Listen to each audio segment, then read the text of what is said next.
Кезең болды. Мектепті жақсы оқыған бала жалпы мұғалімдік таңдамайтын.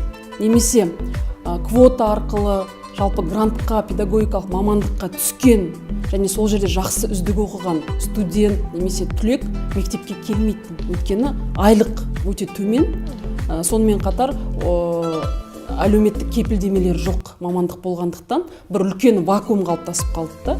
Енді 2019 жылдан бастап жаңағы реформалар өзінің жақсы нәтижесін берді.